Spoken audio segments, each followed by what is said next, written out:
eu adoro fazer isso. Eu acho importante para fixar, né? A gente aprende muito por repetição. Pelo menos eu sou assim, né? Tem gente que é igual o Mike lá do Swift. Vê uma vez, nunca mais esquece. Morro de inveja dessas pessoas, porque eu tenho que ver o negócio várias vezes. Aquele é o cara, né?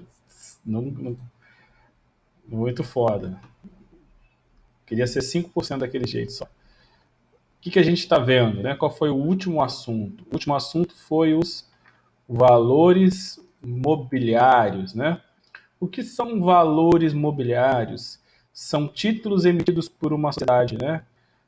Na verdade, são títulos emitidos que representam valor móvel, né? Um documento que pode ser, né, conter um direito padronizado. Obviamente, né, o que nos mais interessa são os valores mobiliários, né, emitidos pelas sociedades anônimas. Mas nem sempre, ou não melhor dizendo, né, nem sempre um valor mobiliário, um título vai ser emitido por uma sociedade anônima. Eu tenho, por exemplo, as cotas de fundos, né? E fundo não é sociedade anônima, né? Fundo é fundo. Está lá previsto no Código Civil, né? Fundo é a união de pessoas, né, que se reúnem com seu capital para determinado investimento, né? Mas, né, para a gente vai estudar os valores mobiliários emitidos pela sociedade anônima, ok? Então, porque esse conceito aqui eu discordo, né? Ou ele precisa ser melhor complementado, né? São emitidos por pessoas autorizadas a emitir, entre elas a sociedade anônima, ok? Lembre-se da cota do fundo, que é um valor mobiliário e não é emitido por uma sociedade anônima. Quem vai dizer quais são os títulos, né, que estão que são considerados valores mobiliários? E quem vai dizer quem pode emitir, inclusive autorizando, né, é a lei e o órgão pela lei delegada. Existe uma lei, já vimos, né, rápida revisão, que é a 6385, também de 66, que vai regular não só, né, quais os títulos que são considerados valores mobiliários, mas também vai dizer quem pode emitir, né, quem autoriza a emitir, quem regulamenta esse mercado. Já vimos, né? Essa lei dispõe sobre o mercado de valores imobiliários e cria, né, a CVM. A CVM é a autarquia federal responsável pela regulação do mercado de valores imobiliários. Ok? Mercado de valores imobiliários é o local, né, onde os títulos são negociados. A gente divide o mercado de valores imobiliários em dois, né? O mercado de bolsa e o mercado de balcão. Mercado de balcão é a negociação direta entre a instituição financeira que está ofertando e as pessoas que estão comprando esses títulos, né? Ok? E o mercado de bolsa, né, são entidades, né? No caso do Brasil, inclusive é uma sociedade anônima, criada para negociar títulos de valores imobiliários. Então, geral é o mercado de bolsa e mercado de balcão. Né?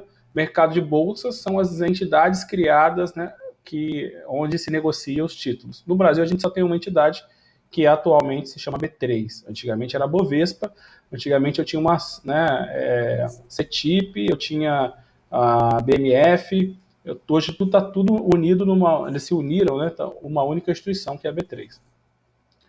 E mercado de balcão, é a negociação direta entre a instituição financeira que lança esses títulos e os seus aceitantes, ou aqueles que querem comprar, tá?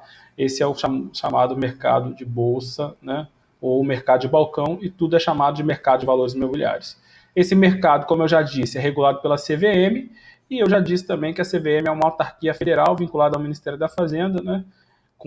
Aí você tem que se lembrar, né? Aquela autarquia de regime especial, né? Ou seja, que tem autonomia própria, orçamento próprio, dirigentes com mandato eletivo, né? Está lá no artigo 5º aí da Lei 6385. Também já vimos. Os tipos, né, de valores mobiliários está previsto também nessa lei. Então, né, por exemplo, né, são valores mobiliários as ações, são valores mobiliários, né, as debêntures, são valores imobiliários, né? As cotas de fundos imobiliários, né? Então, tem diversos títulos, né, emitidos que são, né, considerados valores imobiliários. Certificados de depósito, CDB, que você conhece lá do banco. Né? Já comprou um CDB do banco? CDB é um valor imobiliário, só que o CDB você compra no mercado de balcão, né? Porque você compra diretamente na instituição financeira. Você não compra o CDB na bolsa, ok? Então, CDB, né, é um exemplo aí de valor imobiliário. Tem CDBs, né, ou poderia o CDB negociado na bolsa? Poderia, né?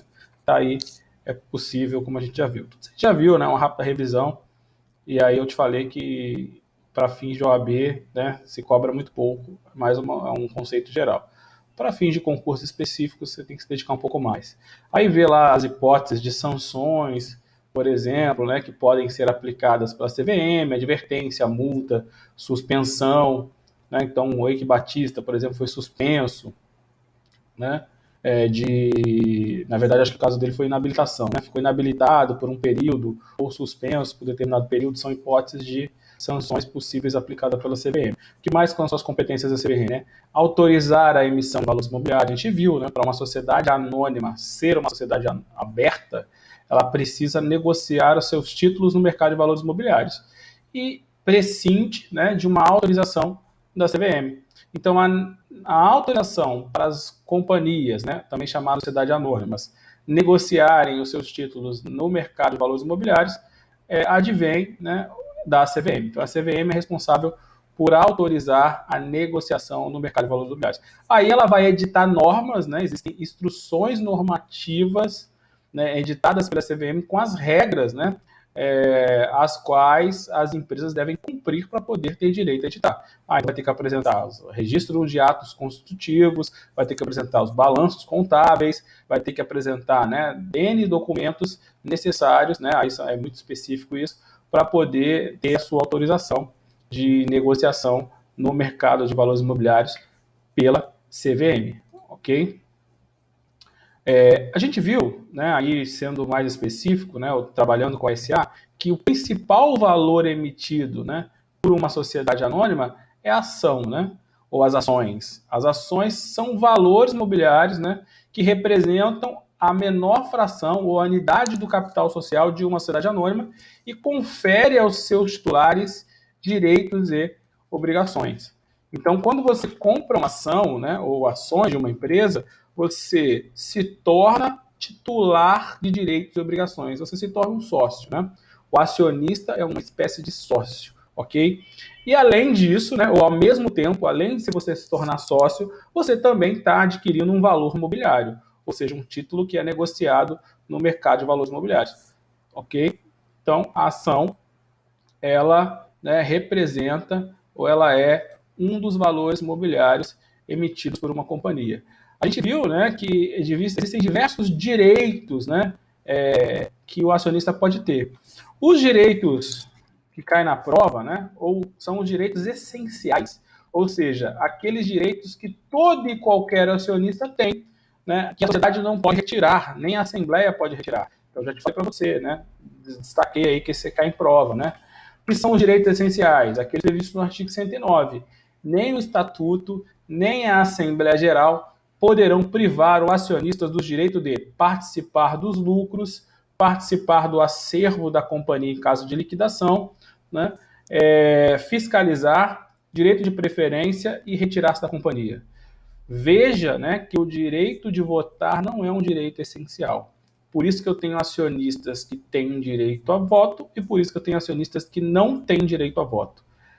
Na criação de uma sociedade anônima, os acionistas instituidores, né, os fundadores, eles vão escolher, né, ou eles vão dizer se todos os acionistas vão ter direito a voto ou não.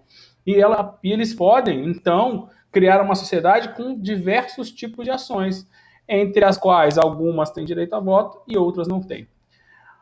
A regra geral, né, ou a ação ordinária, né, é aquela regra geral, é aquela ação que eu crio, né, normalmente, e que normalmente concedo direito a voto, ok? E eu também posso criar uma chamada ação preferencial. O que diferencia a ação preferencial da ação ordinária? É o direito a voto? Não, porque eu posso ter ações preferenciais com direito a voto e eu posso ter ações ordinárias com direito a voto. Não é comum isso acontecer. Normalmente a ação preferencial não tem direito a voto, mas não é obrigatório em termos legais, tá? Uma coisa é ser comum na prática, outra coisa é ser possível juridicamente, ok? Na prática, a ação ordinária sempre tem direito a voto e a ação preferencial não tem. O mercado acabou instituindo dessa forma, mas não é o que a lei traz, ok? Então a lei permite que eu teria, né, ambas com direito a voto, mas na prática acaba sendo esse o diferencial também. Como a lei diferencia a ação preferencial da ação ordinária? Através de preferências que a lei permite que a ação preferencial tenha, né? As preferências da ação, as preferências possíveis, né? Melhor dizendo, que a lei traz para a ação, né, preferencial são preferências de ordem econômica e são preferências, né, ou vantagens de ordem política, tá? Preferências de ordem econômica estão previstas no artigo 17 da Lei 6404. Olha o que, né? Estou fazendo uma revisão geral, aí a gente já avança em assuntos novos, mas só estou pegando os que são mais cobrados em prova, né? As preferências ou vantagens, né, das ações preferenciais podem constituir em prioridade de dividendos, ou fixo, ou mínimo, ou seja, um acionista preferencialista, né, ele tem uma ação que vai receber, né, preferencialmente ou prioritariamente dividendos. De que forma isso pode acontecer? Fixo, ou seja, você sabe lá um percentual do capital, do lucro vai ser, já é garantido como dividendo, ou, né, um valor mínimo. Pelo menos X você vai receber, ok? E 2, prioridade no reembolso de capital, com prêmio ou sem prêmio, né? O que é o reembolso? Né? Além, né, da possibilidade de um acionista receber dividendo, ele também tem a possibilidade, né, do que? De receber o seu dinheiro de volta.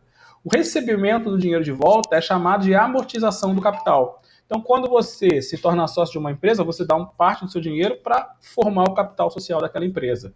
A empresa funcionando, tendo lucro, ela vai fazer o que com o seu lucro? Ela pode fazer várias coisas, né? Se é uma empresa que está no início da sua atividade, ela vai reinvestir no negócio, provavelmente. Se é uma empresa que já está maturada, que o negócio dela já está estável, né, que o investimento não é tão necessário, ela vai dividir esse lucro com os acionistas. Isso se chama dividendo.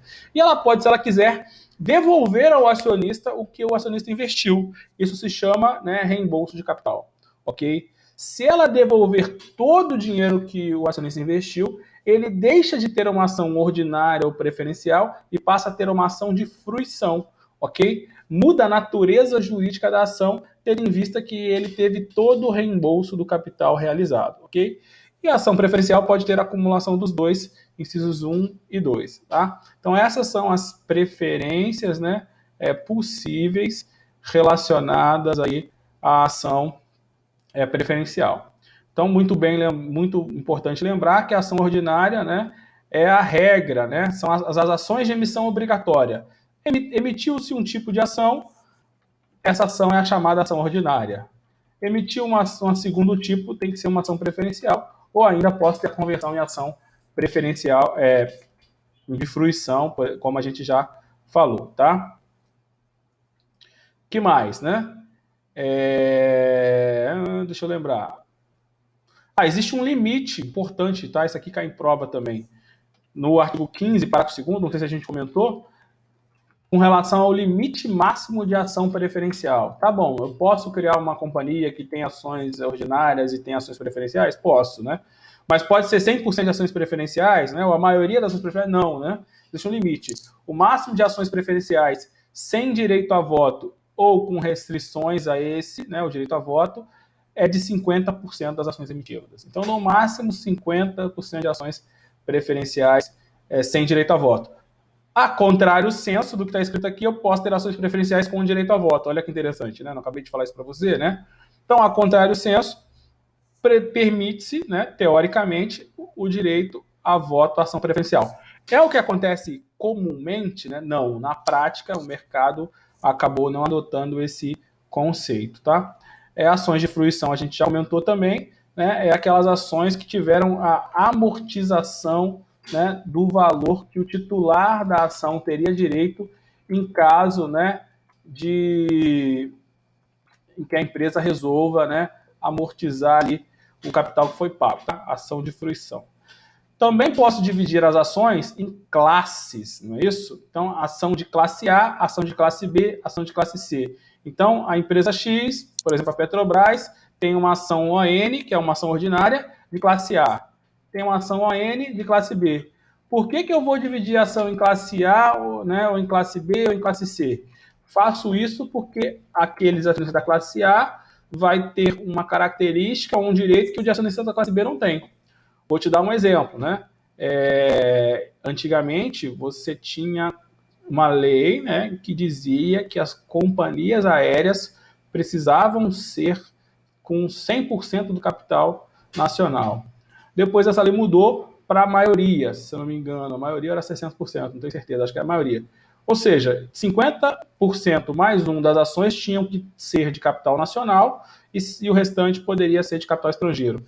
Então, eu poderia ter uma companhia, né, uma sociedade anônima, com 50 mais 1%. Então, por exemplo, sei lá, 51 ações com ordinária, com direito a voto, né, de uma empresa nacional, e poderia ter 49 ações, por exemplo, né, imaginando que tem as 100 ações da empresa, com direito a voto, mas de capital estrangeiro. Porque a vedação legal é que a maioria do capital, né, votante fosse nacional, ok? Então é um exemplo aí de classe nas ações. Então eu posso ter uma coisa é dividir a ação em, né, espécies, outra coisa é dentro da espécie dividir em classes, tá? Isso aqui é importante também para título de prova.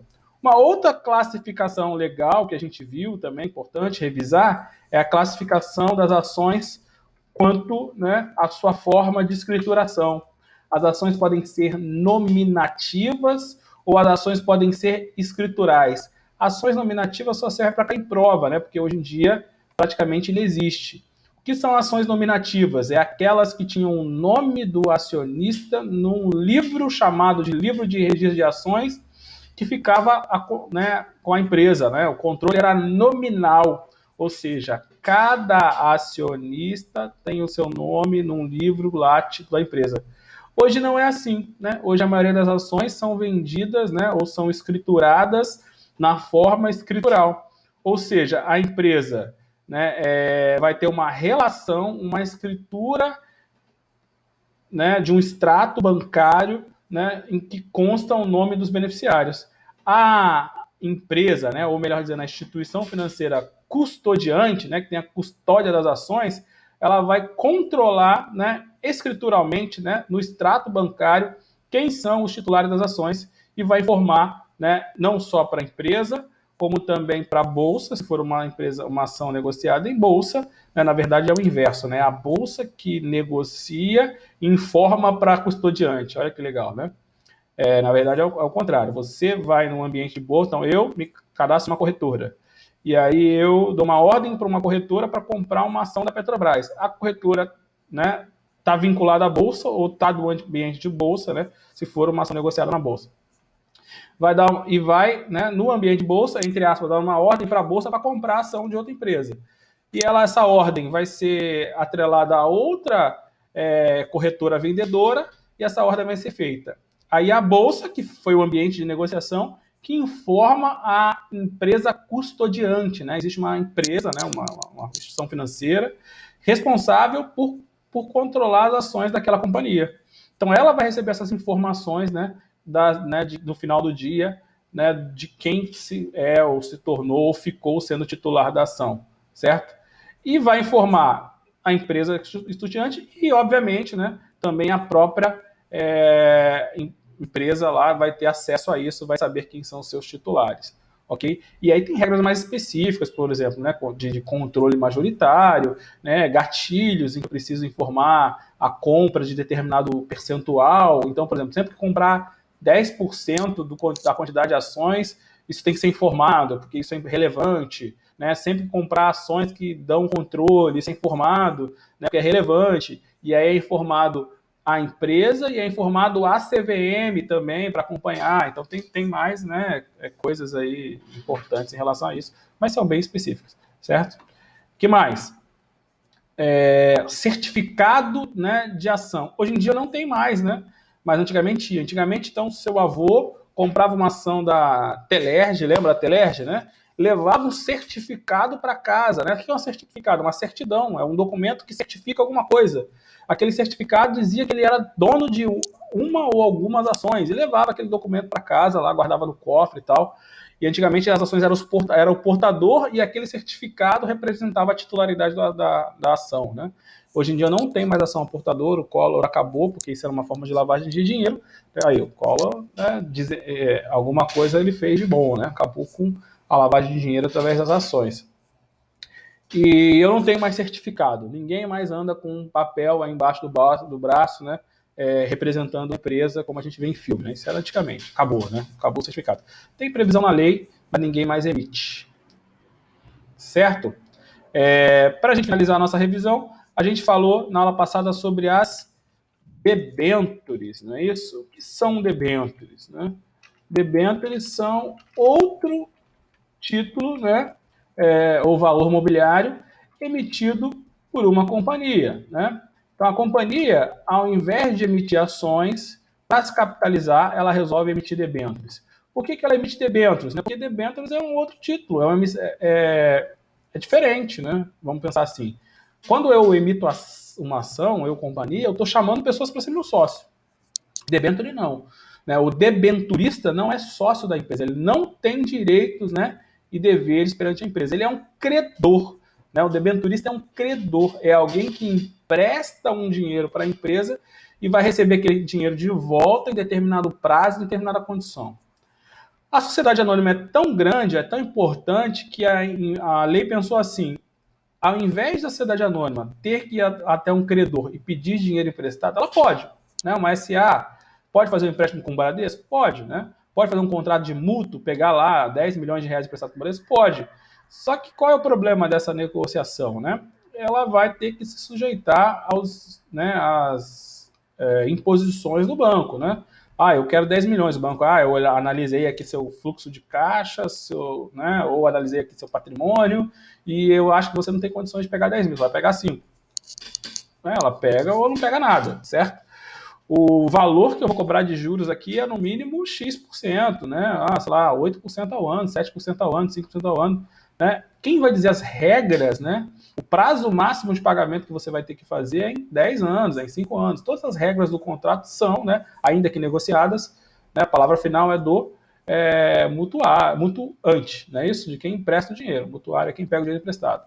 Certo? Na debênture é o inverso, né? As regras da emissão da debênture são feitas pela própria companhia, né? Então a companhia vai dizer o quanto ela precisa de dinheiro, né? Na sua emissão de debênture. A companhia vai dizer, né, qual é a forma de pagamento da debênture. A companhia vai dar todas as características da debênture, né? Então, as debêntures, né, são emitidas, né, pela companhia e conferem ao seu titular um direito de crédito. Isso é muito importante aí, tá? É o que caracteriza a debênture, né? Confere ao titular o direito de crédito. O que o debenturista tem, em regra? Direito de crédito. Direito de receber uma determinada quantia, né? As condições pactuadas, né, no documento da debênture. Certo? Posso colocar, né, garantias à debênture? Posso, né? A gente viu, né, que as debêntures têm várias espécies a depender da sua garantia. Então, a debênture pode ter uma garantia de um imóvel, não é isso? Uma garantia de um imóvel. Se a debênture tiver uma garantia de um imóvel, era uma debênture o quê, né? Lembra disso? Se a debênture tiver uma garantia de imóvel, ela é uma debênture... Caraca, como é que é o nome? De ônus reais. Deixa eu achar aqui o nome direitinho. Então, as garantias, né, vinculadas às debêntures são vinculadas ao imóvel. Debênture com garantia real, perdão, desculpe. né, debênture com garantia real, é aquela debênture que a garantia da debênture é um bem, não é isso? Já vimos isso. A debênture pode ter como garantia, né, todo o patrimônio da empresa, né, é a debênture garantia flutuante, porque o patrimônio da empresa flutua, né, aumenta ou diminui, e essa é a garantia. A debênture não pode ter garantia nenhuma atrelada, né, que de certo modo também é todo o patrimônio da empresa, mas é o patrimônio, né, por último, depois que paga todo mundo numa eventual liquidação, é o último a receber. Essa é a debênture, né, quirografária. E, por fim, é possível a debênture subordinada. Então, essas espécies de debêntures aí estão atreladas, né, ou têm a ver com o tipo de garantia que a debênture possui. Ok? Vamos agora, né, tratar de um outro tipo de título de crédito. Pouco conhecido, né? Mas tem previsão aí na lei, é bom comentar, né? O outro tipo de título de crédito, não, perdão, de valor mobiliário, né, emitido por uma companhia, são as partes beneficiárias. Muita coisa a gente acaba misturando, né?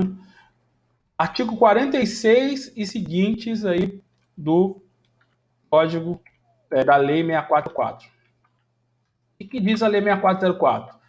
A companhia pode criar a qualquer tempo títulos negociáveis sem valor nominal, estranhos ao capital social, denominados partes beneficiárias.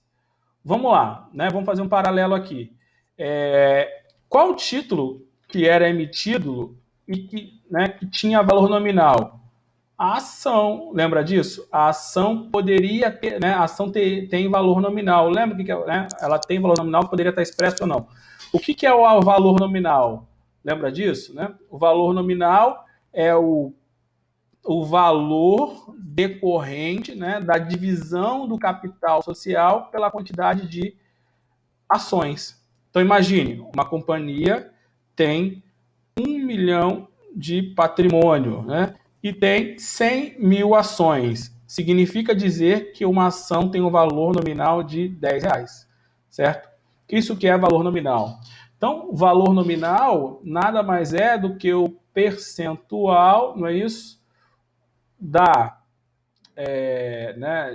divisão entre o total de capital social pela quantidade de ações, ok?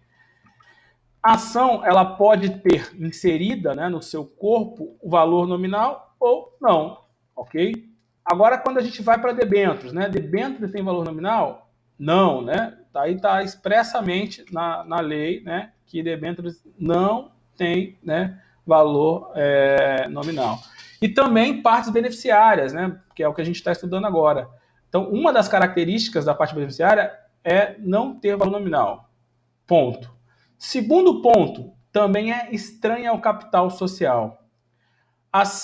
Diferente, portanto, né, da ação. A ação, galera, que lei? 6404, perfeito, é isso aí, obrigado, Ali. De 76, para complementar.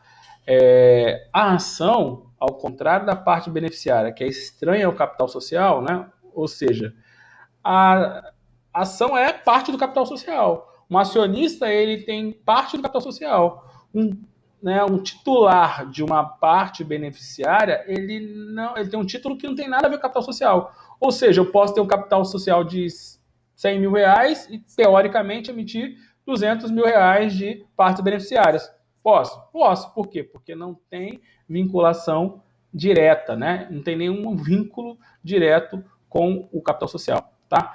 O que as debêntures, né? Para que ela serve, né? O nome já é bem sugestivo, né? O que é uma parte beneficiária? É uma coisa que vai te dar um benefício, não é isso? Beneficiário, benefício. O titular dessa parte vai ter um benefício. Qual é o benefício, né, que consiste, né, ou que está atrelado a esse título, né? É o benefício de participar nos lucros, né? Ou seja, esse título está atrelado ao lucro da empresa. Então, a parte beneficiária, né?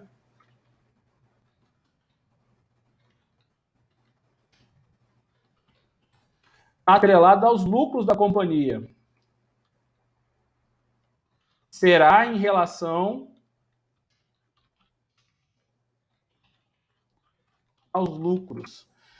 Então vamos lá. Você quer comprar esse título aqui, né? A parte beneficiária pode ser negociada, né? Vendida, ou ela pode ser dada como bônus também para os né, diretores, para os gestores da empresa. Então vamos lá. Eu sou empresa, eu preciso de dinheiro agora e eu vou, né? Então você vai me comprar uma parte beneficiária por R$1. Por exemplo, você vai comprar, né? Quantas você quiser, comprar R$1.000, 1.000 partes beneficiárias. Você guarda esse título. Quanto vale esse título? X% do lucro. Então, eu emiti 1 milhão de parte beneficiária e essas 1 milhão de partes beneficiárias vão receber 5% do meu lucro. Se o meu lucro foi de 500 milhões de reais, né? 5% dá, se eu fiz a conta errada, 2,5 milhões. Então, esse 1 milhão de partes beneficiárias vão receber 2,5 milhões de reais.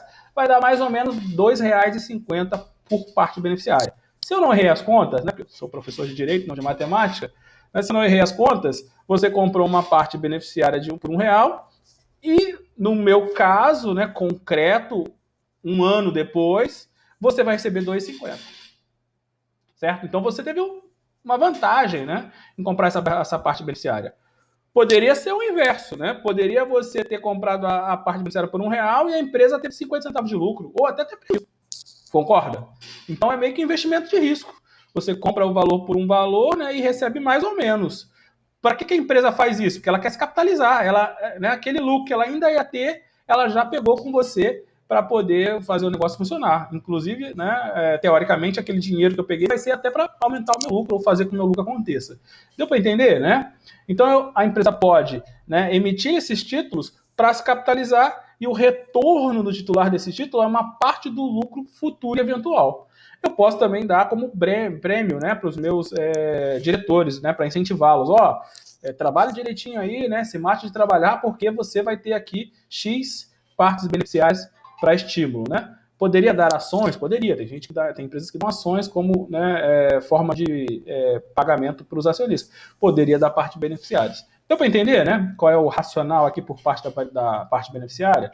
Existem algumas regras, né? Como sempre, a lei vai cuidar das regras. Tá? Qual é o máximo de lucro atrelado a uma parte beneficiária? Né? 10%. Então, né, a participação nos lucros que pode ser comprometida, né, com a parte beneficiária é de até 10% do capital social de uma companhia. Tá? Isso cai em prova, né? Não tem jeito, você sabe que prova gosta de números, né? Então, as partes beneficiárias, parágrafo 1º do artigo 46, tá? Conferirão aos titulares direito de crédito eventual contra a companhia, consistente na participação dos lucros anuais. A participação atribuída às partes beneficiárias, inclusive para a formação de reserva e resgate, se houver, não ultrapassará 1/10 dos lucros, né? Eu perguntei para o professor de matemática, sacanagem, né? 1/10 equivale a 10%, tá? Parágrafo 3º. É vedado conferir às partes beneficiárias qualquer direito privativo de acionista, né? Isso aqui a gente já disse, né? Mas está reiterado no parágrafo, né? O titular da parte beneficiária tem algum direito de acionista? Não, né? Não tem direito de acionista, tá aí. Parágrafo 3º já foi dito, né? É proibida a criação de mais de uma classe ou série de parte beneficiária. Aí prova pergunta essa porra, né? Assim, você sabe, né? O que o examinador gosta de fazer, né? Ele não só gosta de você saber da coisa, mas quer que você compare com outros institutos. Posso ter classe de ações ou espécies? Posso, né? Já vimos. Posso ter classes de partes beneficiárias? Não, tá? Então ele mistura isso, coloca no mesmo inciso, então é importante saber. Né? Regras de emissão, nunca vi cair em prova, mas está lá no 47, as partes beneficiárias poderão ser alienadas pela companhia, em condições determinadas pelo estatuto, pela Assembleia, e atribuídas aos fundadores, né? Ou atribuídas a fundadores, né? Ou seja, né, como eu já disse, você pode, né, companhia, emitir uma parte beneficiária e negociá-la no mercado, né? Alienar, vender, né, nas condições determinadas no Estatuto ou na Assembleia, né? Ou pode dar essas partes beneficiárias a sócios fundadores, a acionistas ou a terceiro, né? Como remuneração de serviços prestados. Então, você é diretor de uma Petrobras e 10%, né, X partes beneficiárias por ano, né, você tem direito em razão do cargo, né, que você exerce, tá? Basicamente é isso, né? Tem regras de conversão, né? Posso converter a parte beneficiária, né, em uma ação, por exemplo, né? Posso converter o valor, né? Posso, a lei permite, mas assim, isso é muito específico, eu acho que não precisa perder tempo com isso não, tá? O que é mais importante é isso que a gente já viu. Não menos importante, próximo valor mobiliário emitido por uma companhia são os chamados bônus de subscrição. Ok? Bônus de subscrição. Também está lá na Lei 6404, né, de 76. Deixa eu só procurar o artigo aqui. Artigo 75 em diante vai trazer para a gente o bônus de subscrição. O que são bônus de subscrição, né?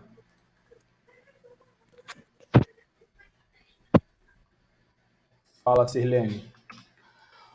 A companhia poderá emitir, dentro do limite de aumento de capital autorizado no Estatuto, títulos negociados denominados bônus de inscrição. Bom dia. O nome é um pouco sugestivo, né? O que é um bônus, pessoal? Bônus é uma coisa que você ganha, né? Fulano me deu um bônus, né? Então eu tinha direito a 10, me deu 11. É um bônus, então é um benefício. E esse benefício está relacionado à subscrição. Lembra da subscrição que a gente estudou quando uma das primeiras aulas, se não me engano, a segunda ou a terceira, foi sobre formas de constituição da companhia. E a gente viu que a companhia pode ser criada através de um processo de subscrição. Ou seja, aquele processo em que eu me comprometo a comprar uma ação que ainda vai existir. Não é isso? Eu vou lá, ainda não posso dizer que eu sou acionista. Por quê? Porque a empresa a ação sequer foi emitida. Ela vai acontecer, dependendo das regras que foram editadas, tiveram valor. Por exemplo, uma companhia só vai emitir ações se conseguir pelo menos 100 milhões de reais de interessados. Se for 10, 20, 30, 40, 50, ela não interessa. Por quê? Porque é menos do que o capital que ela precisa. Não adianta ela emitir ações para levantar o capital social e conseguir só 10%, 20%, 30%. Não vai resolver o problema dela. Então, aquela emissão, né, aquela subscrição não vai se perfazer, certo? Então, existem regras, né, requisitos, né, mínimos necessários para aquela emissão se perpetuar. Por exemplo, a quantidade mínima de capital é necessária. Se emitir, aí, né, se formalizar, né, se der certo, aí que a ação vai ser emitida e, consequentemente, eu vou ser titular daquela ação. Ok? Então, o bônus está atrelado a uma subscrição, ou seja, uma emissão desse título aí. Qual foi a sacada? Eu acho que isso aqui foi uma grande sacada. Eu permito que eu negocie, né, uma expectativa futura. Ou seja, o bônus, né, permite que a pessoa negocie aquele título que ela teria em caso de nova subscrição. Calma, vou dar um caso concreto, acho que vai ficar mais fácil. Eu sou titular da companhia, então eu tenho, por exemplo, né, sei lá, 10% de ações de uma empresa, de uma companhia. Então eu sou titular da OGX, Petróleo e Gás, que tem 1 milhão de ações no mercado e eu tenho 100 mil ações, certo? Beleza. A OGX, ela é uma sociedade de capital autorizado. Também já vimos isso. Né? Por isso que é importante você, é quase matemática, né? Você está estudando, né? Ter visto os assuntos anteriores, porque senão você vai ficar perdido agora. O que é uma companhia de capital autorizado? Né? É uma empresa que nasce com capital X, mas ela tem um capital previamente autorizado. Então, por exemplo, quando eu monto uma sociedade anônima, é muito difícil eu saber exatamente qual é o tamanho do capital que eu preciso.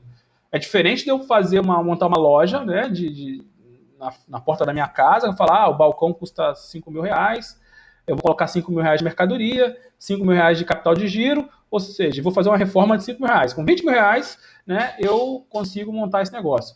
Se eu for muito criterioso, eu consigo fazer o orçamento prévio da reforma, eu consigo fazer o orçamento prévio da quantidade de mercadorias que eu vou precisar para abrir a loja, 10 disso, 5 itens daquilo.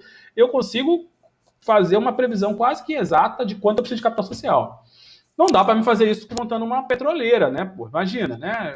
As variáveis são enormes, a quantidade de itens são enormes, o preço do dólar, que a maioria dos meus itens vão ser em dólar, vai mudar, muda todo dia. Assim, é muito difícil eu conseguir acertar ou definir exatamente o valor do capital social que eu preciso. Então, é permitido que a lei permite que uma companhia crie, né, ou nasça com uma expectativa de aumento de capital, né, chamado de capital autorizado. Ou seja, ela vai nascer com 1 milhão, mas ela pode emitir mais 1 milhão de capital autorizado. Porque a emissão, né, em regra, depende do quê? Depende da anuência dos sócios. Então, eu teria que fazer uma convocação de uma assembleia, né, com todos os sócios lá aceitando aquela emissão. Então, na prévia ou na primeira emissão, eu já autorizo o aumento. Quem é que vai autorizar esse aumento, né? Vai ser o conselho de administração. Então, eu não preciso, né, de uma nova assembleia se durante a formação da empresa eu ver que o capital está sendo insuficiente, que vai precisar mais de dinheiro. Os próprios conselheiros, né, já autorizam, né, dentro do capital autorizado, a emissão de novas ações. Então, veja, eu tenho lá a OGX com 1 milhão de ações, 1 milhão de capital autorizado, e durante esse processo, né, os conselheiros resolvem emitir mais 10%, por exemplo. Né? Eles não precisam emitir de uma vez só, vão emitir 10%. Ou seja, vai ser emitido mais 10% de ações daquela companhia. Ou seja, mais 100 mil ações. Eu tenho preferência, né, por ser um titular de uma acionista. O que a lei me autoriza? Né? O que a lei pode fazer? Pode fazer com que a minha preferência, né, pode ser refletida através de um bônus. Então, aqueles 10%, né, que eu tenho direito da nova emissão, eu posso negociar. Esse título é chamado de bônus de subscrição. Então, é o direito de negociar a minha preferência. Então, eu, como titular da empresa, né, como acionista, recebo um bônus que é aquelas ações que vão ser emitidas. Por quê? Porque se eu não quiser exercer o meu direito, eu posso negociar. Então, isso é um benefício que eu tenho, por isso que chama bônus, né? Do quê? De subscrever ou não as ações. Se eu quiser continuar com o meu mesmos 10%, o que eu faço? Né? Eu não negocio o meu bônus, exerço o meu direito, e quando esses 10% a mais de ações forem emitidas, eu subscrevo e, consequentemente, a empresa vai passar para 1 milhão e 100 de capital e eu vou passar para 110 mil e está tudo igual.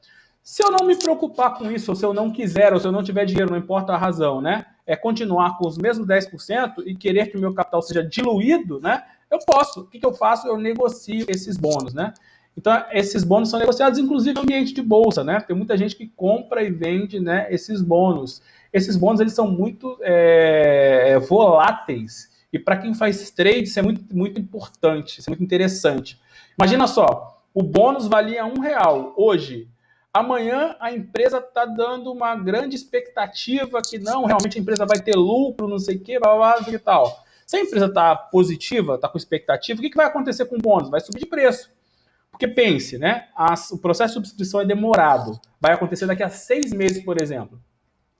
Se a minha ação custa R$10, né, hoje, e o bônus me dá o direito de comprar a ação por R$10, é muito interessante eu ter esse bônus, concorda comigo? Porque se a ação está subindo, daqui a 6 meses ela está valendo 20, por exemplo, está valendo 15, está valendo 12.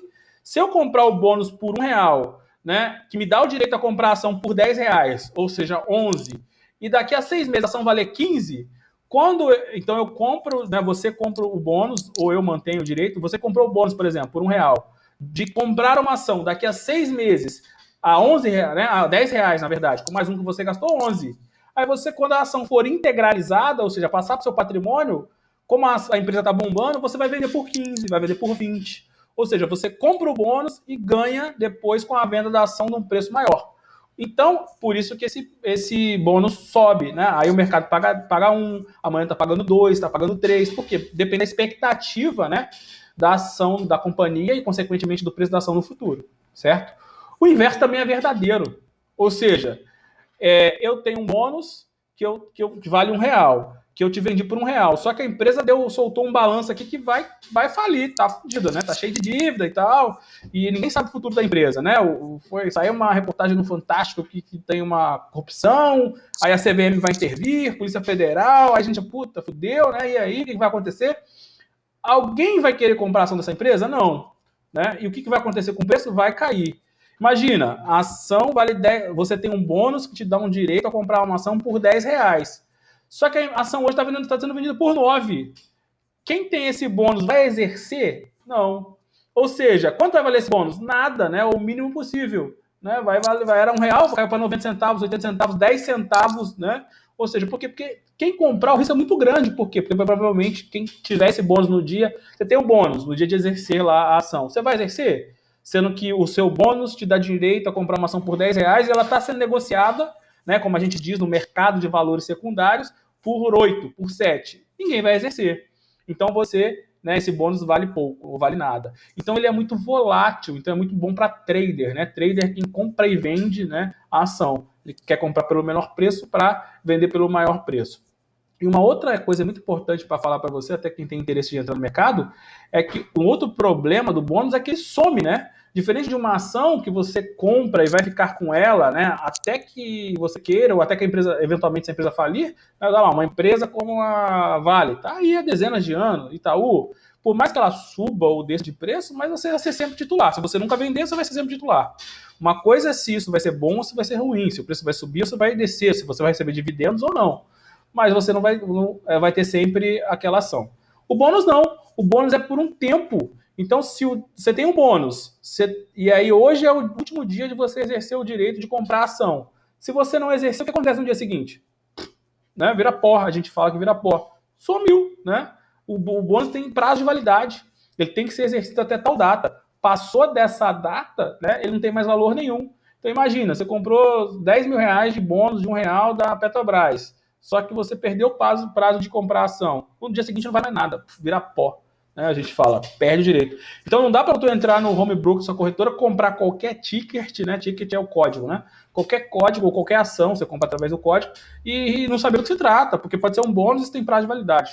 Né? Ou seja, no dia seguinte ele vai virar pó. Tá? Só para ter uma noção aí de como é que funciona. Tá? Então, bônus de subscrição é isso, né? São valores mobiliários, né, que atribuem ao seu titular um direito de preferência para subscrever novas ações da companhia em um futuro aumento de capital. Tá? Coloquei um conceito aqui que está ótimo para você, né, sobre bônus de subscrição.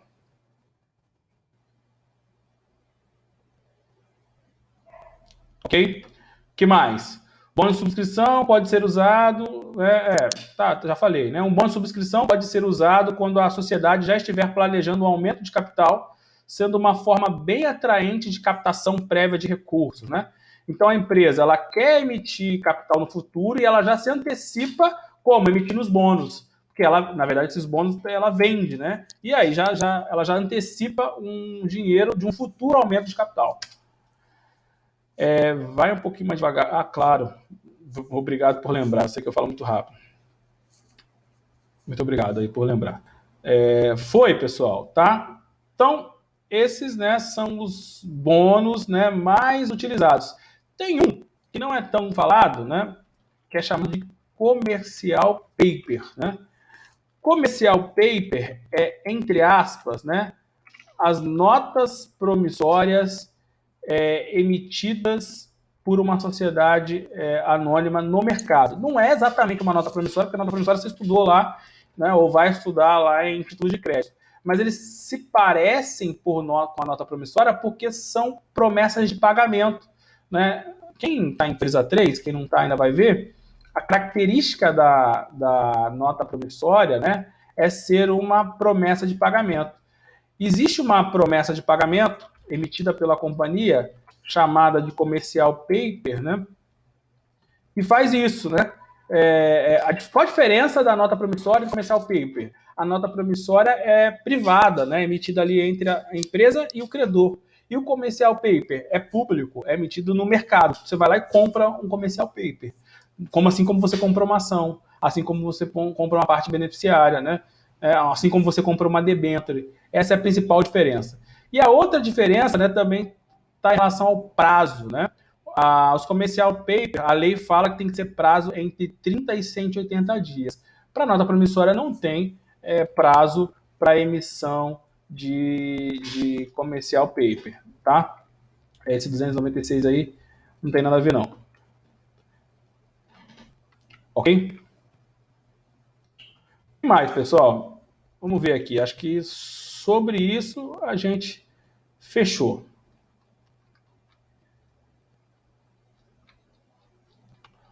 Vamos entrar em um novo assunto. Vamos falar agora sobre órgãos da sociedade anônima. O que são órgãos da sociedade anônima?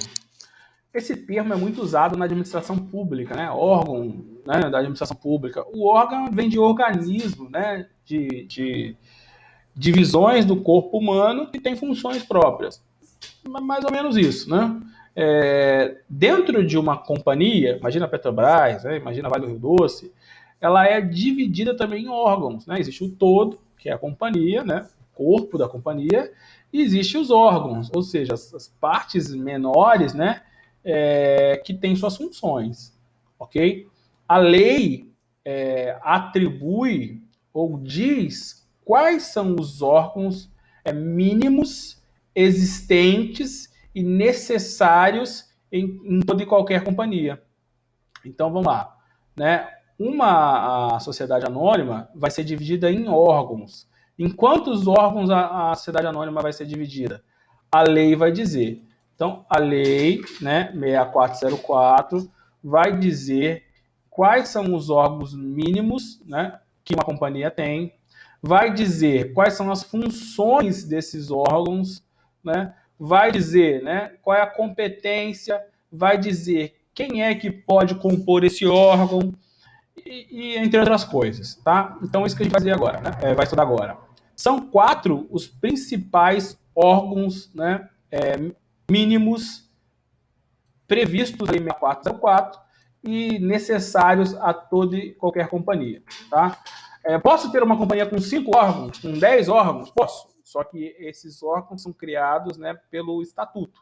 Ou seja, além dos órgãos previstos na lei, admite-se, né, a criação de outros órgãos pelo Estatuto da Companhia. Quais são os órgãos, né, previstos na Lei 6404? Está aí para você, né?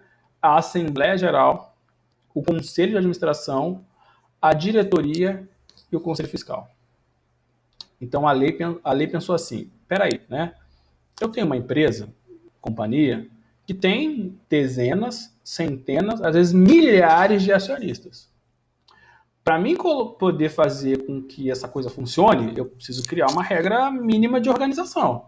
Eu preciso ter um órgão diretor, né, ou órgãos diretivos que vão tomar conta da empresa. Eu preciso ter órgãos deliberativos, né, que vão decidir as coisas pela empresa. Eu preciso ter órgãos fiscalizatórios.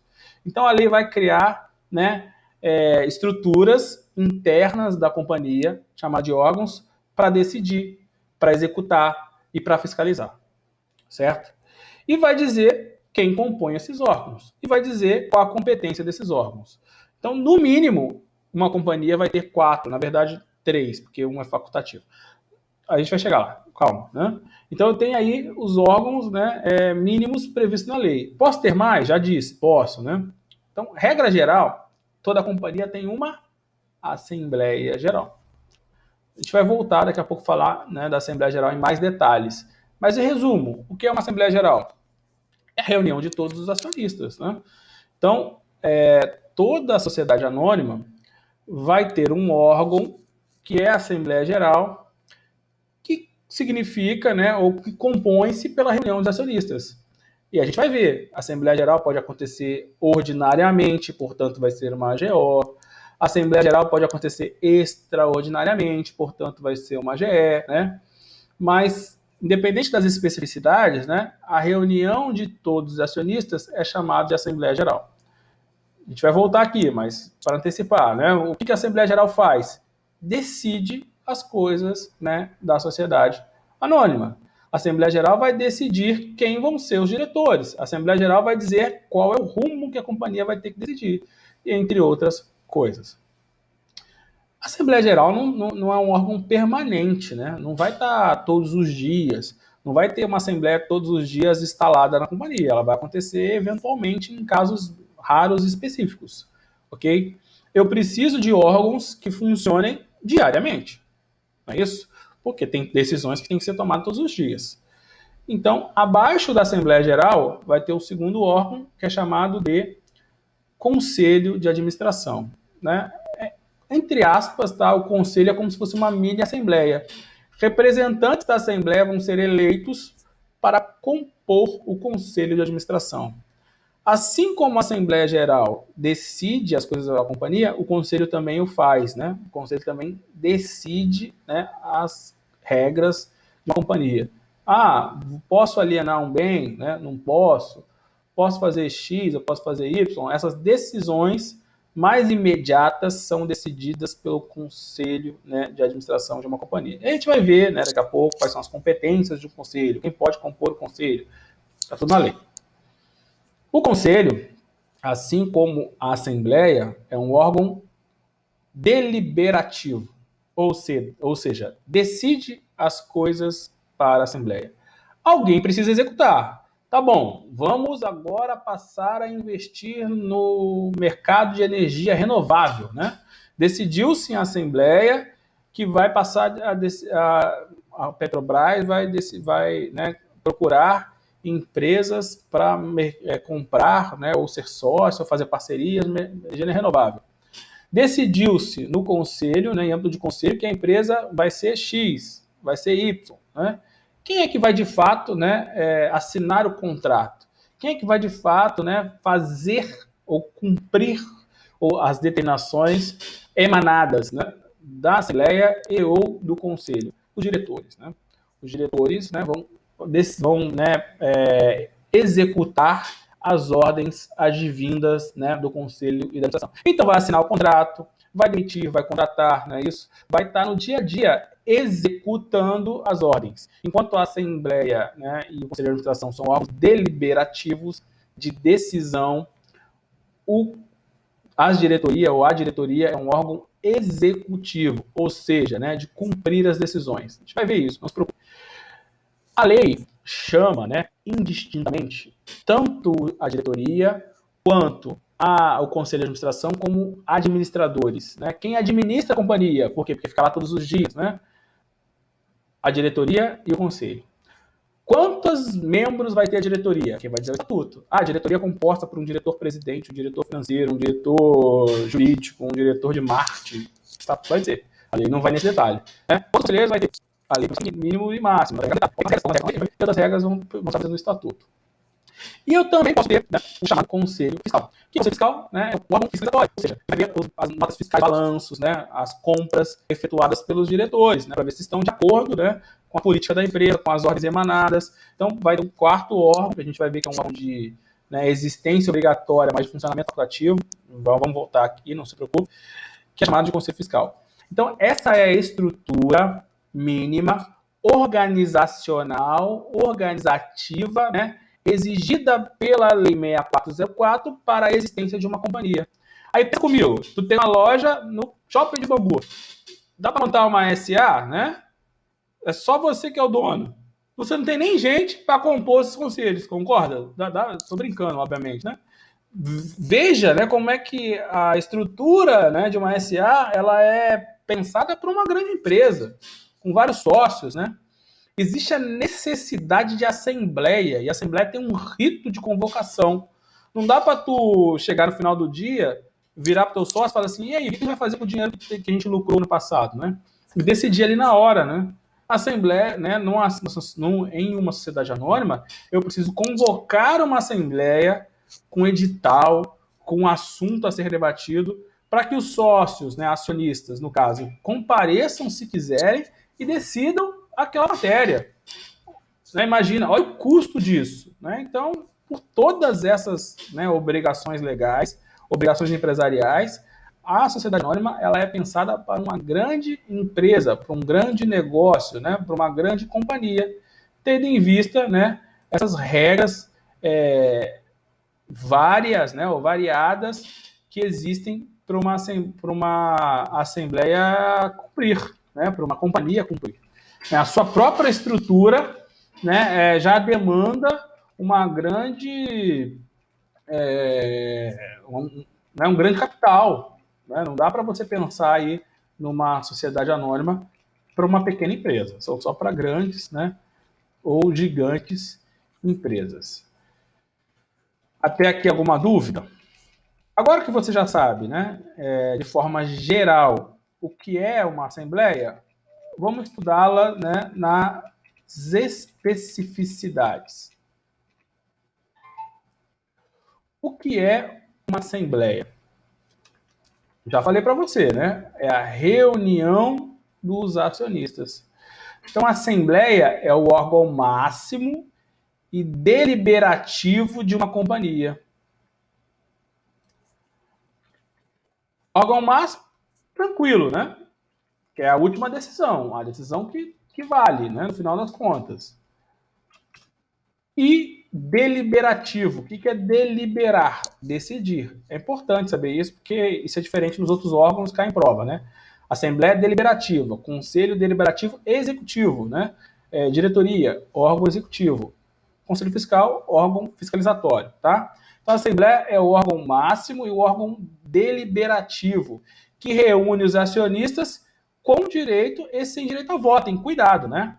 Por mais que eu tenha, né, a possibilidade de uma companhia ter acionistas com direito a voto e sem direito a voto, na Assembleia todos poderão estar presentes. Ah, professor, mas eu tenho uma ação, né, ou ações sem direito a voto, o que eu vou fazer na Assembleia? Dizer o que eu penso. Você não tem direito a voto, mas tem direito a voz.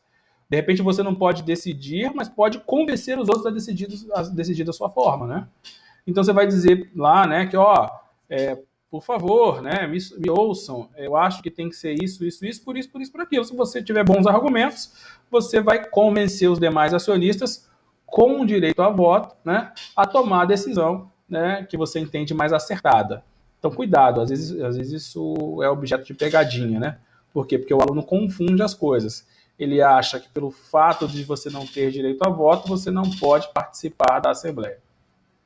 Pode, né? Uma coisa é participar, outra coisa é votar, ok? Então, a Assembleia é o órgão máximo da sociedade anônima, deliberativo, que reúne todos os acionistas com ou sem direito a voto, ok? Espécies de Assembleia. A Assembleia pode ser uma AGO, a Assembleia pode ser uma AGE, né? Aqui é muito parecido com uma Assembleia de condomínio, né? Quem mora em condomínio sabe disso, né? O que é uma Assembleia Geral, né, ordinária? O que é uma Assembleia Geral extraordinária? Né? O que caracteriza uma Assembleia como ordinária e como extraordinária?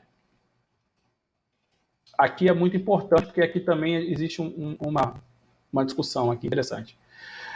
É óbvio que Assembleia Geral Ordinária vem da palavra ordem, né, de recorrência. Ou seja, uma Assembleia Geral Ordinária é chamada ordinária porque ela acontece ordinariamente, ou seja, recorrentemente. Está errado? Não, está certo, né? Qual é a discussão, né? O que eu estou querendo te dizer? Apesar da Assembleia, né, ser chamada ordinária por acontecer ordinariamente, a lei não fala assim.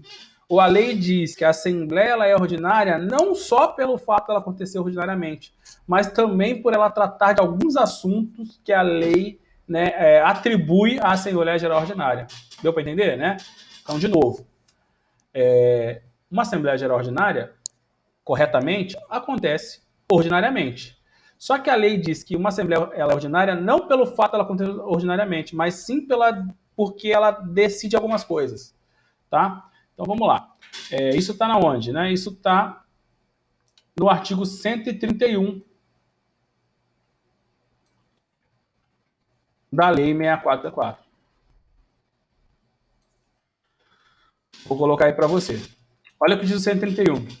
A Assembleia Geral é ordinária quando tem por objeto as matérias previstas no artigo 132 e extraordinárias nos demais casos. Então, em uma prova, né, o que torna uma Assembleia Geral ordinária ou extraordinária? Os assuntos que ela discute.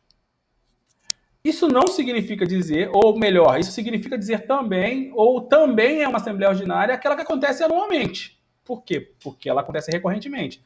Mas não é esse o critério que a lei utiliza. Tá? A lei diz que ela vai ser ordinária toda vez que ela acontecer para deliberar sobre esses assuntos aqui. Quais são os assuntos?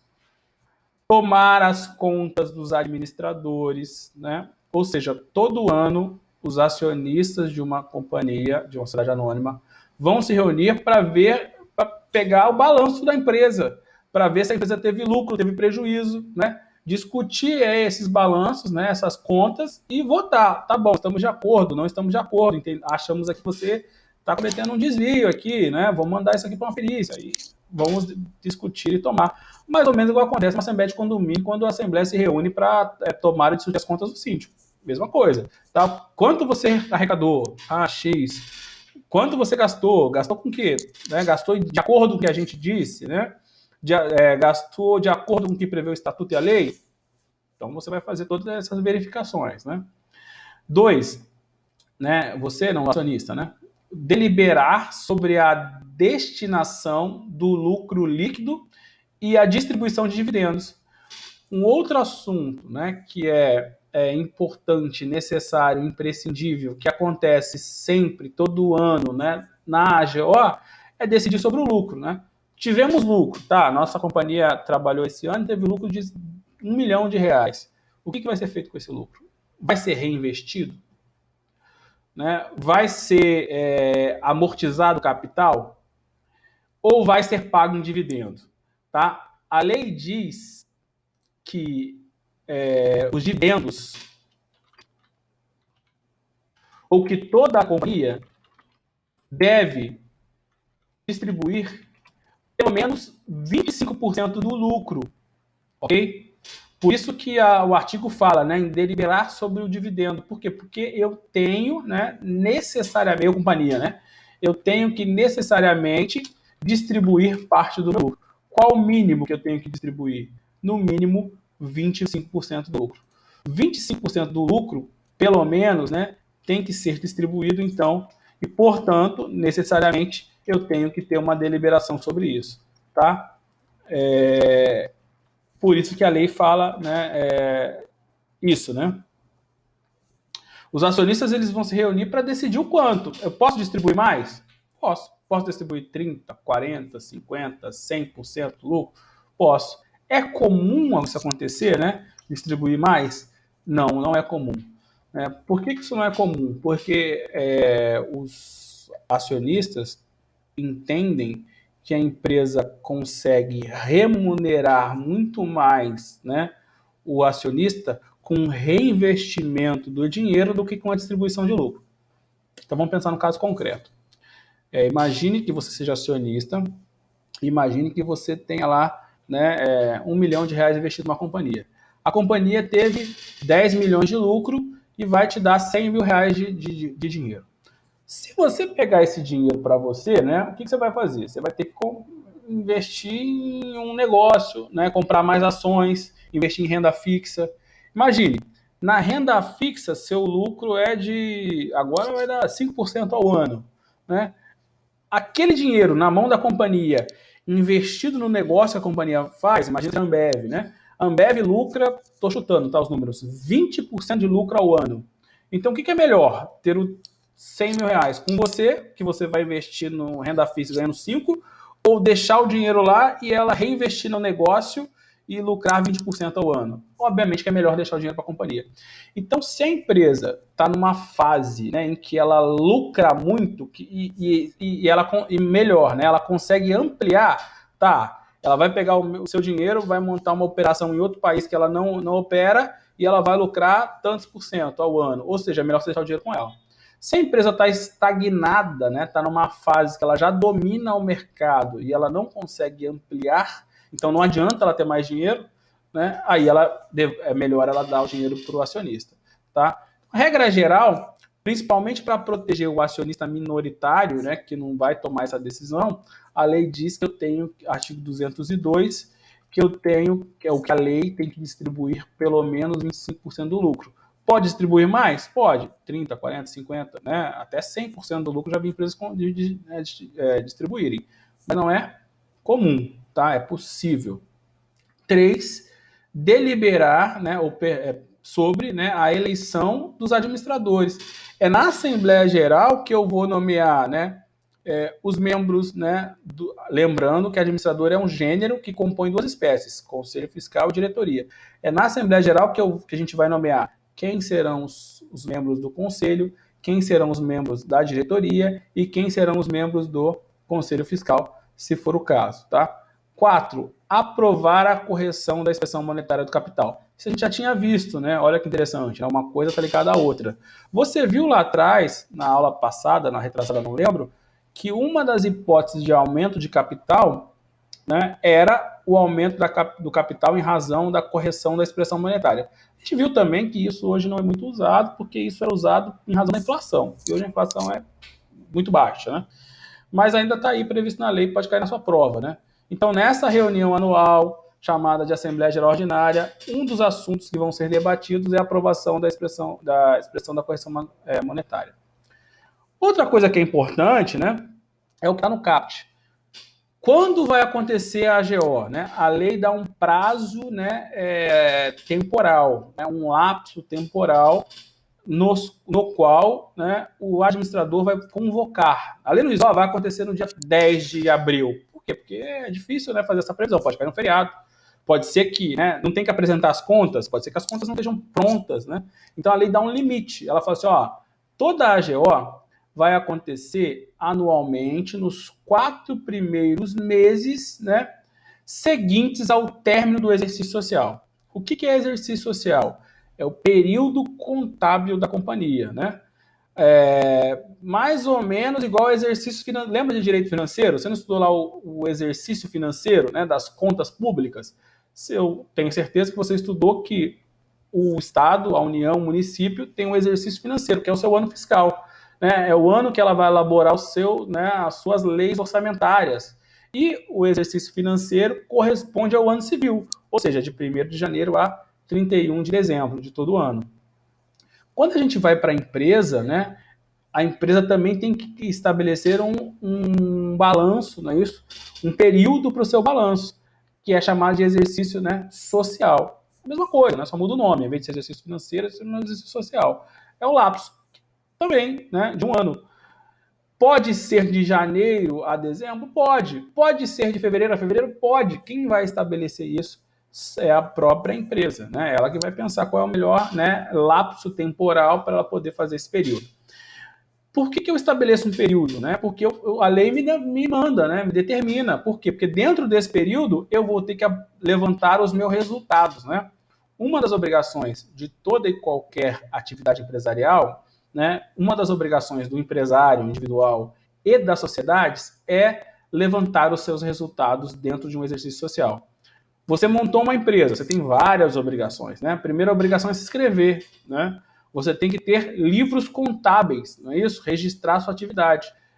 Lembrando que se a empresa estiver no Simples, é dispensada dos livros, né? No sistema do Simples Nacional.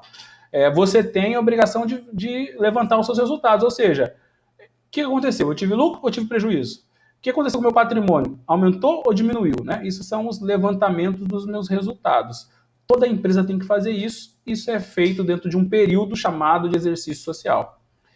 Finalizado o meu exercício social, quem vai dizer é o estatuto, por exemplo, de janeiro a dezembro, eu tenho 4 meses para poder convocar essa assembleia, ok? Chamada de AGO.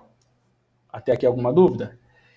Quem convoca a AGO? É o próximo assunto. E aí, quem vai convocar? Né? A lei vai dizer quem vai convocar. Né? Existe uma regra, né, de convocação, uma ordem na convocação. Quem vai convocar ou a quem compete a convocação da Assembleia, né?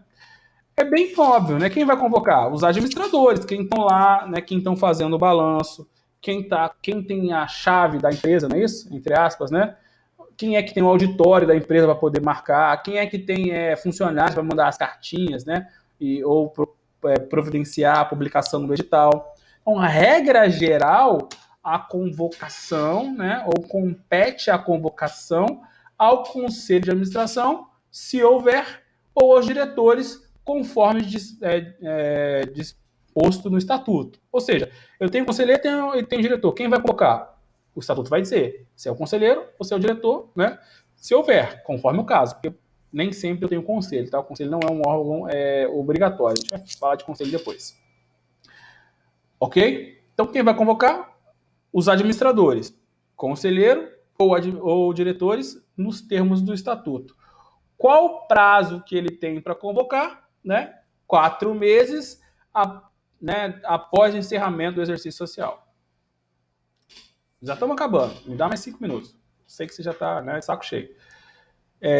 Imagine que você seja conselheiro, né? E aí você está em tramóio lá com o diretor, com a diretoria, e vocês estão enrolando, não querem convocar.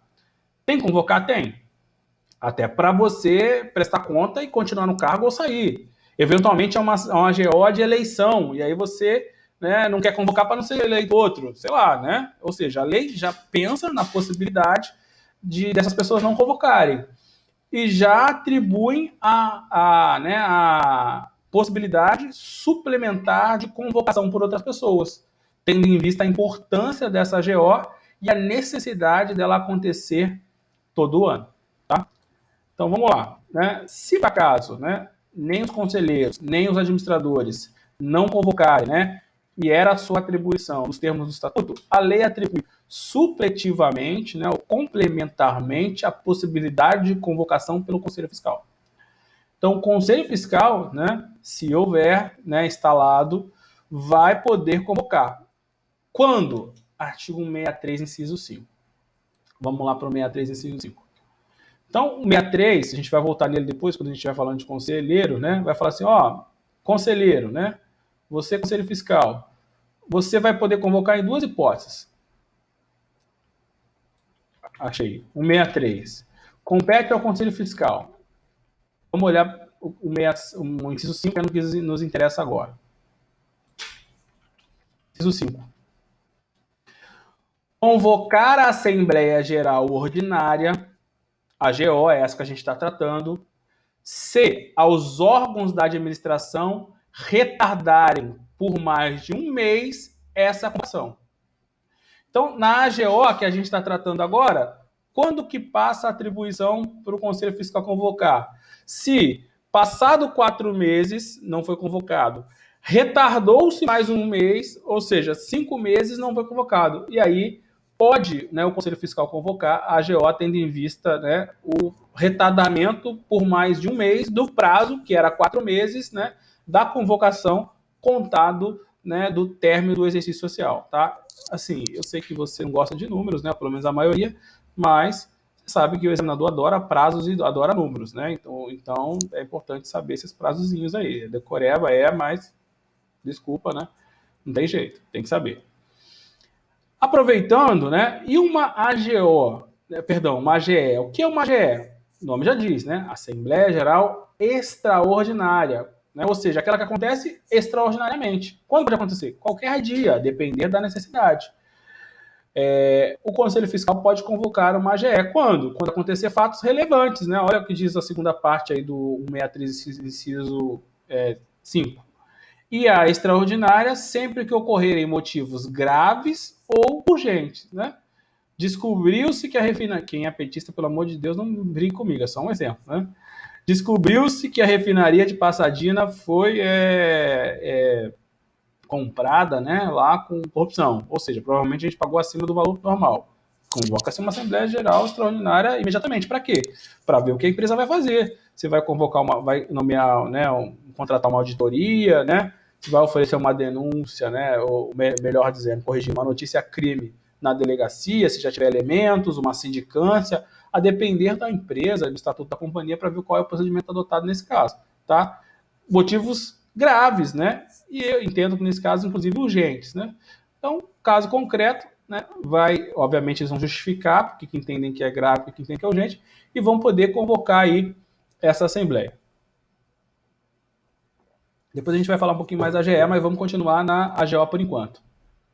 Então, regra geral, quem convoca, né, uma AGO são os administradores. Leia-se Conselho Fiscal ou diretoria né, se houver nos termos, né, se houver é o conselho, porque o conselho pode não existir. Nos termos do estatuto. Quanto tempo para fazer isso? 4 meses após o encerramento do serviço social. Passou 30 dias e eles não fizeram. Por incompetência, por interesse, não importa a razão. Quem pode convocar? Conselho Fiscal, ok? Já vimos. Vamos imaginar que o Conselho Fiscal também esteja, né, em conluio com os, né, diretores e os conselheiros. Então, eles ganharam dinheiro também para poder ficar na boa e não fazer nada. A quem compete, né, a convocação? A lei também tem essa saída. Né? A lei atribui também a possibilidade de convocação supletivamente, né, para o acionista, caso a convocação não aconteça aí pelo Conselho Fiscal. Então, a letra B do artigo 23, aí voltando, né, atribui a possibilidade de qualquer acionista, né, convocar uma assembleia quando não acontecer nos casos anteriores, em 60 dias. Então, vamos lá, né? Você é acionista, você quer saber o resultado, se teve lucro, se não teve lucro, quanto do lucro vai ser dividido, concorda? E quem tinha que convocar não convocou. E quem tinha que convocar, caso quem tivesse convocado, também não convocou, né? Que é o caso do Conselho Fiscal. Você fala, e aí? Eu convoco, né? A lei me permite. Aí é qualquer acionista. Qualquer acionista pode convocar. Quanto tempo? 60 dias. Então, imagina uma linha do tempo, né? Fechou aqui em janeiro o exercício social. 4 meses é o prazo regular. Quem convoca nesses 4 meses? Os administradores, Conselho Fiscal e diretoria, conforme o caso, né? Conforme o estatuto. Mais 30 dias não convocaram. Aí eu tenho a possibilidade de convocação pelo Conselho Fiscal. Mais 30 dias, nem o Conselho Fiscal convocou, né? Ou seja, 4 meses mais 60 dias. 6 meses, né? Ninguém convocou, aí eu tenho, né, a possibilidade de convocação por qualquer acionista, tá? Eu sei que é uma decoreba de prazos e tal, não vai ficar bravo comigo, mas é importante cair em prova, né? Esses prazos aí para convocar. Por fim, né, me dá mais 5 minutos. Eu sei que eu já falar de 5 minutos depois, mas eu quero acabar esse artigo. Por fim, existem 2 possibilidades específicas para que um acionista possa convocar uma assembleia. Tá? Então, as hipóteses do artigo 123, caput, inciso 1, caput, parágrafo único, inciso A e B, estão relacionadas à Assembleia Geral Ordinária, né? A regra ali supletiva de convocação. As hipóteses do parágrafo único, alíneas C e D, está relacionado a casos específicos em que o acionista quer convocar. Então, são 2 situações, ok? A situação da linha B tem a ver com uma convocação para tratar de um assunto que eu tenho interesse. Então, eu sou acionista da Petrobras, né, e eu quero que seja convocada uma assembleia para que a empresa, né, decida sobre o investimento em energia renovável, para usar o mesmo exemplo, certo? Eu tenho direito de fazer isso? A princípio, sim, desde que esteja ali previsto naquela regra, né? Olha a regra. Por acionistas que representem pelo menos 5%, no mínimo, do capital do capital, quando os administradores não atenderem no prazo de 8 dias pedido de convocação que apresentem devidamente fundamentado com a indicação das matérias a serem tratadas. Então, eu tenho 5% ou mais, né, das ações, eu mando uma cartinha para a acionista e falo assim, eu quero que a gente convoque uma assembleia para discutir sobre esse assunto, por aquilo. Né? Eles, fundamentadamente, a princípio, quem convoca é eles, né? Lembrando que eles têm um endereço de telefone de todo mundo, eles têm a chave do auditório, né? Então, a princípio, a regra é deles, eles que vão convocar, ainda que seja uma AGE para isso. Certo? Não fizeram no prazo de 8 dias, aí eu posso convocar diretamente. Tá? Acontece muito quando está tendo briga, né, entre acionistas minoritários e acionistas, né, controladores, que são aqueles que nomeiam o pessoal. Aí fica, não convoca, não sei o que, vai, você tem direito a convocar. Porque você quer levar essa discussão para ser tratada em assembleia. Pode fazer isso? Pode, desde que você tenha o capital mínimo, desde que você, né, peça antecipadamente, né, desde que você dê prazo para eles convocarem, e aí, se não fizerem, você pode convocar para tratar das matérias especificadas. E, por fim, né, eu digo, né, eu entendo que a letra D, na verdade, estaria incluída dentro da letra C, só que a letra D é mais específica. A letra D trata especificamente de uma convocação por acionistas para a instalação do Conselho Fiscal. Em resumo, a gente ainda vai estudar o Conselho Fiscal. O Conselho Fiscal é um órgão de existência obrigatória e funcionamento facultativo. Ou seja, quando uma SA ela nasce, ela vai ter a previsão legal e estatutária da existência de um Conselho Fiscal. Mas para ele funcionar de fato, eu preciso ter uma assembleia que nomeie os seus membros, concorda? Você é diretor, você vai querer um conselheiro fiscal? Pode ser que não, concorda? Você quer, né, quer fazer alguma coisa errada, não quer ninguém fiscalizando. E para a Assembleia é muito mais difícil, seja porque é anual, seja porque, imagina, é igual você chegar na Assembleia de condomínio, pega 10 pastas assim, de contas e te põe na fila para fiscalizar. É foda, né? Outra coisa é estar ali todo mês, olhando, mês a mês, dia a dia, a conta, né, que está sendo feita ali, certo? Então pode ser que os diretores não queiram, né, ou não, de alguma forma, dificultem a fiscalização. Aí você, como acionista, pode convocar uma assembleia para esse assunto? Pode. A linha D. Por acionistas que representem 5% no mínimo do capital votante ou 5% do capital dos acionistas sem direito a voto, quando os administradores não atenderem no prazo de 8 dias pedido de convocação para a Assembleia Geral de Instalação do Conselho Fiscal. Então, a D, na verdade, está incluída dentro da C, mas o assunto é específico. Na linha C é qualquer hipótese, né? Em qualquer situação que eu queira, para qualquer assunto. E na letra D é especificamente para tratar de assembleia de instalação de conselho fiscal. Alguma dúvida?